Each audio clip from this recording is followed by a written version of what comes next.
মহাবিশ্বের বেশিরভাগ এলাকায় কি অন্ধকার থাকে? দিনের আলোয় সব আমরা স্পষ্ট দেখতে পাই। রাতের বেলা মহাকাশের দিকে তাকালে অসংখ্য তারার ঝলকানি দেখি আমরা।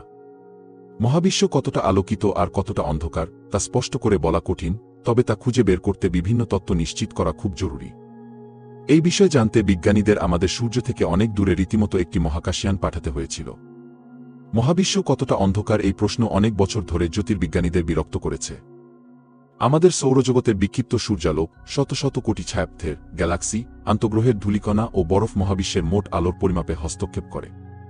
মার্কিন মহাকাশ গবেষণা সংস্থা নাসার নিউ হরাইজন মহাকাশযান আমাদের মহাবিশ্বের মোট আলোর পরিমাণ সম্পর্কে সুনির্দিষ্ট ও সরাসরি তথ্য দেওয়ার কাজ করেছে। 2006 সালে উৎক্ষেপণের পর 18 বছরের বেশি সময় পার হয়ে গেছে নিউ হরাইজনের। নিউ হরাইজন এরই মধ্যে প্লুটো গ্রহের পৃষ্ঠের ম্যাপিংয়ের তথ্য প্রদান করেছে আমাদের। এখন নিউ হরাইজন মহাকাশযান মহাকাশ কতটা উজ্জ্বল সেই প্রশ্নের উত্তর বের করতে সহায়তা করছে। সৌরজগতের বাইরে ঠান্ডা, অন্ধকার জায়গায় পৃথিবী থেকে 540 কোটি মাইল দূরে অবস্থান করে মহাকাশযানটি মহাবিশ্বের আলো পরিমাপ করেছে। আলোর পরিমাপ নিয়ে বিজ্ঞানীরা দ্য অ্যাস্ট্রোফিজিক্যাল জার্নালে ফলাফল প্রকাশ করেছেন। মহাবিশ্বের দৃশ্যমান আলোর তথ্য, যা কসমিক অপটিক্যাল ব্যাকগ্রাউন্ড সিওবি নামে জ্যোতির্বিজ্ঞানীদের কাছে গুরুত্বপূর্ণ।